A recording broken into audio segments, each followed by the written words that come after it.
Igret HaKodesh, Siman Yutret, sur la page Kouf Vav Amud Aleph, Ktiv, Mayafit Umanaamt Ahava Batanugim. Il y a un passou qui dit, comme c'est beau, comme c'est agréable d'aimer Dieu, de cet amour que nous allons appeler Ahava Batanugim, cet amour pour Dieu par lequel on se délecte.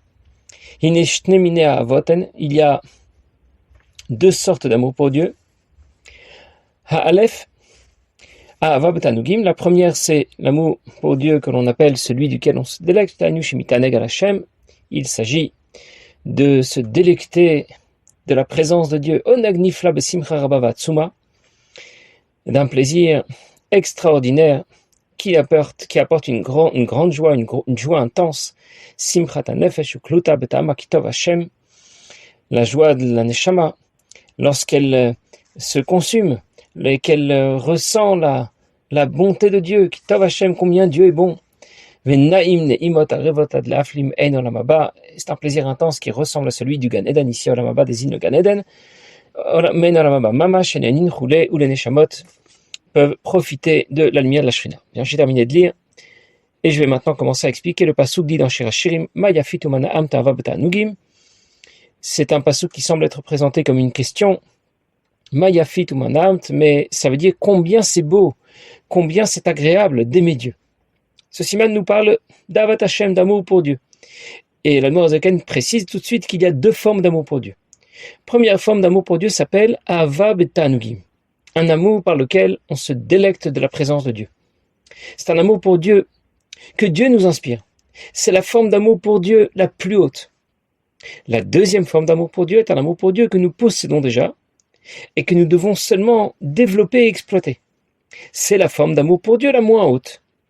Nous avons déjà parlé de ce qu'était cet amour pour Dieu à la fin du Chelek Rishon, du Kutamarim, dans le Perek Mem Gimel, et ensuite un peu après aussi, Perek Mem Tet, Perek Nun.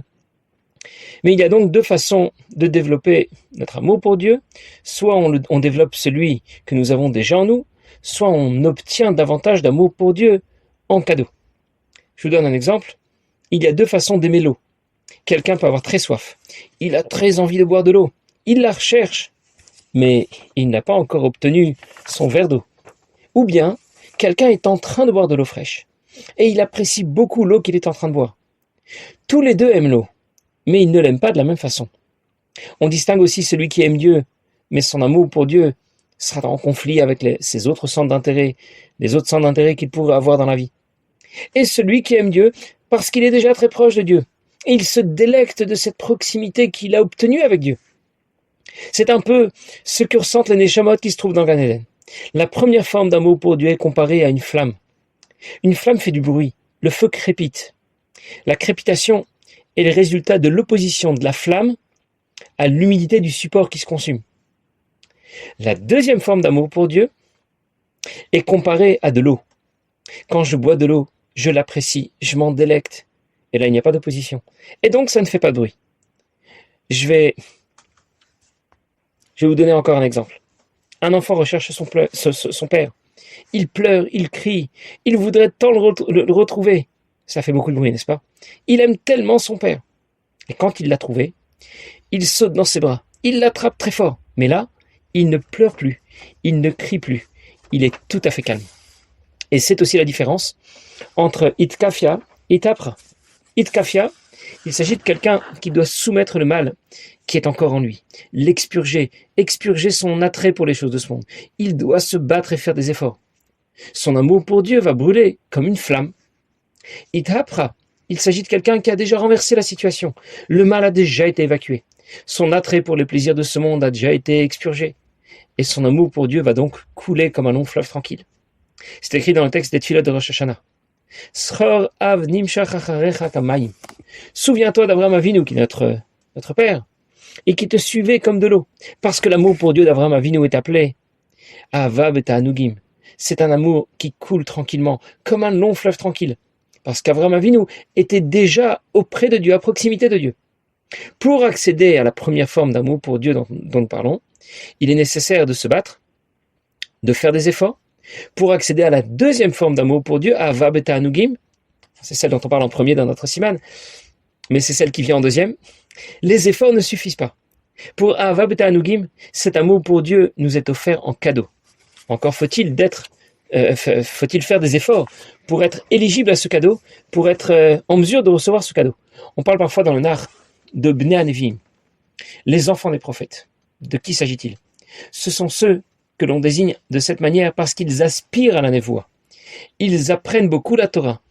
Ils développent beaucoup de joie dans leur service de Dieu. Et ça ne suffit pas toujours. La névoie va les inspirer, peut-être, mais en tout cas, il ne pourra inspirer que celui qui s'y est préparé. Mais peut-être que ça ne l'inspirera pas. Je peux acheter une radio, mettre les piles, augmenter le volume, lever l'antenne, tout est prêt. Mais il n'y a peut-être pas d'émission aujourd'hui. C'est peut-être la grève. Et de la même manière, je peux faire de mon mieux pour essayer d'accéder à cet Ahava B'Ta'anugim, mais finalement, c'est Akadosh Baruch Hu qui décidera si je suis éligible à cet amour pour Dieu extraordinaire, celui qui coule comme un long fleuve tranquille, celui qu'on reçoit en cadeau ou pas. Et dans les mots. À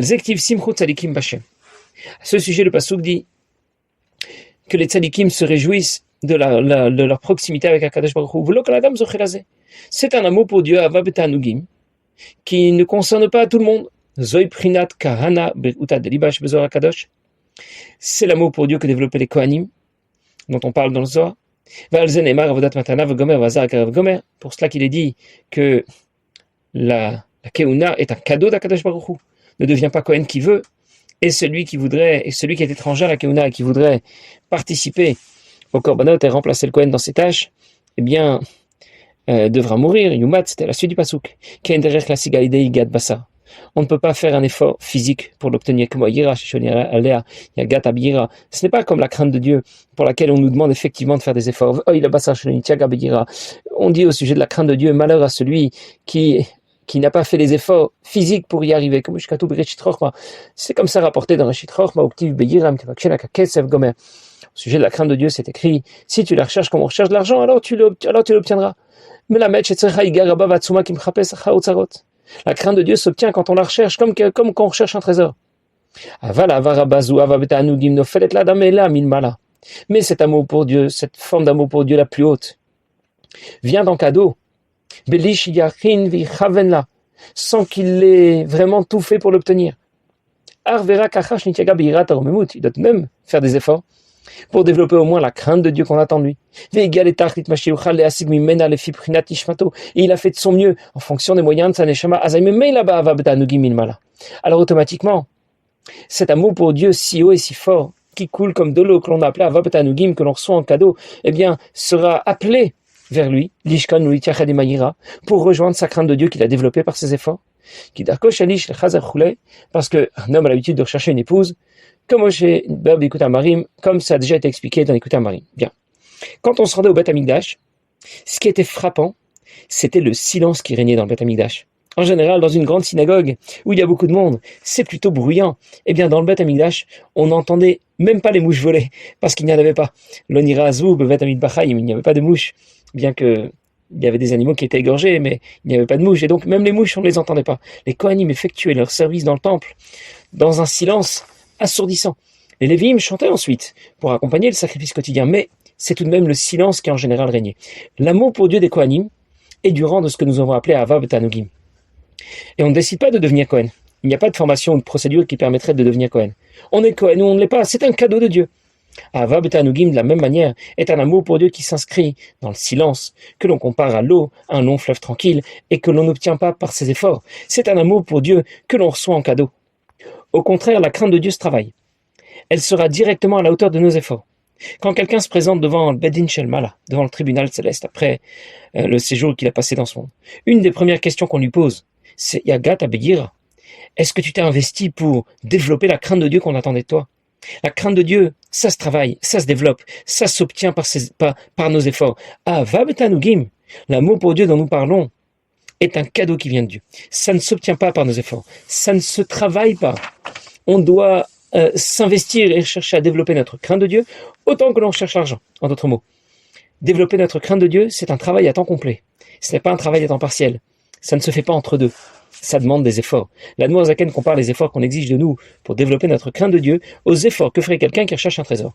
Quelqu'un qui cherche un trésor, il va poursuivre ses efforts. Même s'il a connu des échecs, il ne se décourage pas, il persévère, il ne perd jamais espoir. Et c'est de cette manière que l'on doit chercher à développer notre crainte de Dieu. Par contre, l'amour pour Dieu, que nous avons appelé Ava Beta Nugim, cet amour si haut par lequel on se délègue de la proximité de Dieu que l'on a déjà obtenue, eh bien, ce n'est pas un amour pour Dieu que l'on développe par nos efforts. Cette forme d'amour pour Dieu est réservée aux tzadikim. Et encore, il n'est pas suffisant d'être un tzadik. Il faut aussi avoir mérité ce cadeau. Avec un peu de recul, on pourrait se poser une question plus générale au sujet de cet amour pour Dieu. Est-ce que vraiment nous sommes capables d'aimer Dieu? Est-ce que c'est seulement possible? Parle-moi d'aimer les vacances, d'aimer l'argent, d'aimer manger, je veux bien. Mais ça veut dire quoi aimer Dieu? Je veux bien faire ce qu'on me demande. On me donne des ordres et j'obéis, point. Aimer Dieu, ça veut dire avoir envie de Dieu, comme tu as envie de gagner au loto, comme tu as envie de voyager, comme tu as envie de ton plat préféré. Ça veut dire pratiquer les mitzvot et étudier la Torah avec une envie intense. C'est avoir tellement envie d'aller à la synagogue le matin que tu vas y aller 2 heures avant l'ouverture pour être sûr de ne pas être en retard, pour être sûr de ne rien rater. C'est avoir tellement envie d'étudier la Torah que tu ne penses qu'à ça, que tu ne rêves que de ça. Vraiment, c'est bien sérieux. C'est tout simplement pas possible. Imaginez, on prévoit une sortie dans un grand parc d'attractions. Inutile de réveiller les enfants. Ils se lèvent à l'aube. Ils sont prêts en 2 minutes. Ils piétinent déjà devant la porte. Les parents ne sont même pas encore levés. Ils sont déjà prêts à partir. On se rend à la synagogue pour prier. On se rend au Beth Midrash pour étudier. On sort pour s'engager à diffuser Torah, mitzvot, participer aux campagnes de mitzvot du Rabbi. On y va, on le fait. Mais jamais avec cette même joie. Jamais avec ce même engouement. Soyons réalistes. Nous vivons dans une société de consommation, dans un monde dans lequel une des premières valeurs, c'est l'argent. Alors, vraiment, c'est à nous qu'on essaie de parler d'amour de Dieu. Tu plaisantes ou tu rigoles? Aimer Dieu, c'est une mitzvah. Ve'ahavta et Hashem Elokecha. Tu aimeras Hashem ton Dieu. Et si c'est une mitzvah, c'est que c'est possible. Dieu ne nous demande jamais quelque chose qui serait au-delà de nos moyens. Ahava betanugim, c'est vrai, ce n'est pas accessible pour nous. C'est un amour qui est hors de notre portée. Dieu peut nous l'apporter en cadeau, mais c'est lui qui décide. Si malgré tout on nous en parle, c'est que ça nous concerne tout de même un peu. On peut tout de même essayer un peu d'y arriver. Tu ne peux aimer quelque chose ou quelqu'un qu'à condition de le connaître. Si tu ne le connais pas, tu ne peux pas l'aimer. Celui qui n'a jamais goûté un carreau de chocolat de sa vie, il ne peut pas dire qu'il l'aime ou qu'il n'aime pas. Il ne sait pas ce que c'est. Et de la même manière, tu ne peux aimer Dieu qu'à condition de le connaître. Comme dit le Passouk, Da Eloka Avicha, Ve'ovdeu Belev Shalem. Connais le Dieu de ton Père et alors tu pourras le servir d'un cœur sincère. Il y a plus d'une fois qu'on entende qu'on exige de nous et que l'on pense, c'est exagéré, c'est tout simplement pas possible. Je suis pas concerné. Mais Dieu ne nous demande jamais d'atteindre un objectif qui serait tout simplement hors de portée. Dieu ne nous demande jamais quelque chose d'impossible. Si Dieu nous le demande, c'est que c'est possible. On doit donc s'investir pour connaître Dieu davantage, notamment en étudiant la chassidoute, faire des efforts pour développer notre crainte, notre amour pour Dieu. Et si Dieu le souhaite, il nous permettra d'accéder à un niveau supérieur d'amour pour Dieu. Va beta anugim. On doit chercher davantage de crainte et d'amour pour Dieu, comme on recherche l'argent. Pour gagner de l'argent, on est prêt à tout.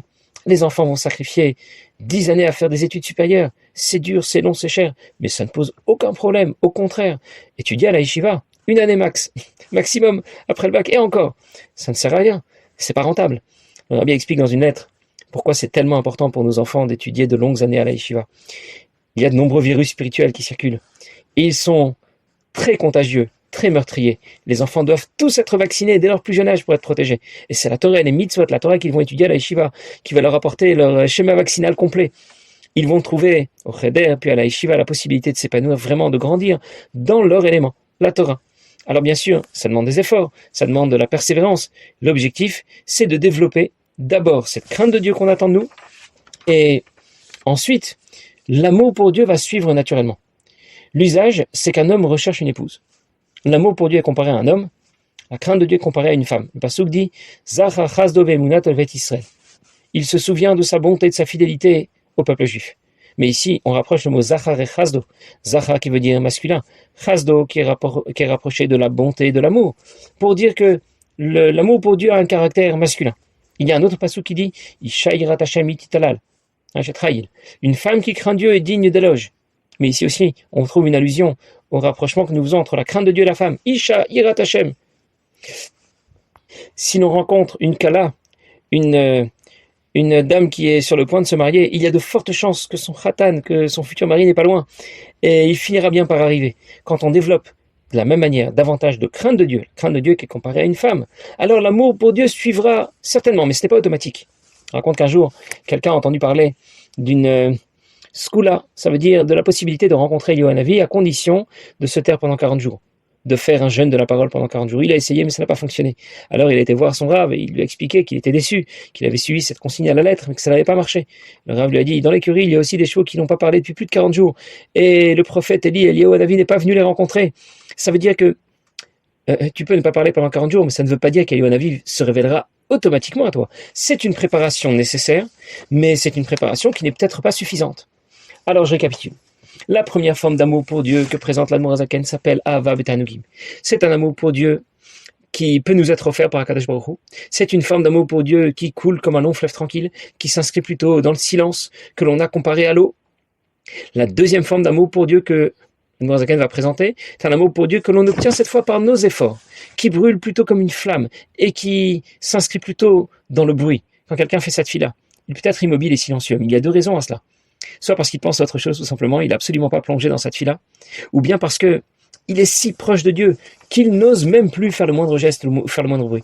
Il peut aussi être très agité et bruyant pendant cette fila, comme une flamme qui crépite. S'il est en train de se battre justement contre son nefesh habamit, contre son âme animale, qui s'oppose aux convictions de son nefesh elokit, de son âme divine, ce combat fait du bruit, provoque de l'agitation. Il désire se rapprocher de Dieu, mais son âme animale s'y oppose. Cette deuxième forme d'amour pour Dieu correspond à un désir intense de rejoindre Akadosh Baruch Hu. Dans les mots, Ve'ashenit, Ya'ava ve'ta'ava shen nefesh mitava vet ve'chafetza ledavka b'Hashem. C'est le désir profond, l'amour, la volonté de rejoindre Akadosh Baruch Hu, l'itzror b'itzror ha'chaim, et de se lier à lui. Les kirvat elokim tovla, en ayant conscience que tovla me'od, que la proximité de Dieu, ça lui rapportera certainement beaucoup. Au beau tarpot, c'est ce qu'elle recherche. Verra la me'od yitrachek mimenu yidbel chas v'shalom. Et elle aura beaucoup de peine de devoir s'éloigner de Dieu. Si elle faisait une avera, liot mechitza shel barzel machitzonim mafsek et chas v'shalom, parce qu'alors une séparation de métal la séparera, un écran de métal la séparera d'Akadosh Baruch Hu. Va vazoim souteret lev klal Israël. Cet amour pour Dieu, chacun le porte en lui. Afilu birshaim, même ceux qui sont appelés des Rishaim, et c'est de là que leur vient leur regret. Cet amour pour Dieu se décline de différentes manières dans les différents mondes de la création. Atzilut, Bria, Yetzir et Asiya. Rabbi Levi Yitzhak, le père du Rabbi, explique que c'est pour cette raison que l'Admor HaZaken emploie 4 mots différents. Il a parlé de mitava, ohevet, chafitza, davka. Elle désire, elle aime, elle recherche, elle veut, en rapport avec les mondes de Asiya, Yetzira, Bria et Atzilut, parce que cet amour pour Dieu se décline de différentes manières, et il a pour objectif de rejoindre Akadosh Baruch Hu. On a pris conscience dans ce cas que de se rapprocher de Dieu pourra nous apporter quelque chose. Et on souhaite donc le rejoindre. Kirvat Hashem litov. Je comprends que la proximité de Dieu, ce sera certainement quelque chose de très positif pour moi. Et je prends conscience dans l'autre sens, que chaque avera va m'éloigner de Dieu. Et c'est ce que je veux éviter à tout prix. Alors je récapitule. La première forme d'amour pour Dieu dont nous avons parlé, Ahava Betanugim, un amour pour Dieu qui s'obtient en cadeau, ne peut être développé que par les tzadikim. La deuxième forme d'amour pour Dieu dont nous venons de parler s'obtient en faisant des efforts. Et elle peut aussi être développée par les Rishaim. Il n'est pas nécessaire d'être un tzadik pour cela. Parce qu'on l'a déjà en nous. Et c'est de là que proviennent d'ailleurs les regrets des Rishaim. C'est écrit, Rishaim leim charatot, que les Rishaim sont pleins de regrets. Quelqu'un fait une avéra, il regrette immédiatement. Qu'il le ressente ou pas, à l'intérieur, quelque chose lui pince un peu le cœur. Il ne se sent pas très à l'aise. Au fond de lui, quelque chose ne va pas. Cette avéra a dérangé l'amour pour Dieu que possède naturellement son nefesh elokit. Alors nous n'avons pas terminé avec cette deuxième forme d'amour pour Dieu, avec Ahava Shenit, mais nous en parlons la prochaine fois. Be'ezrat Hashem, passez une bonne journée.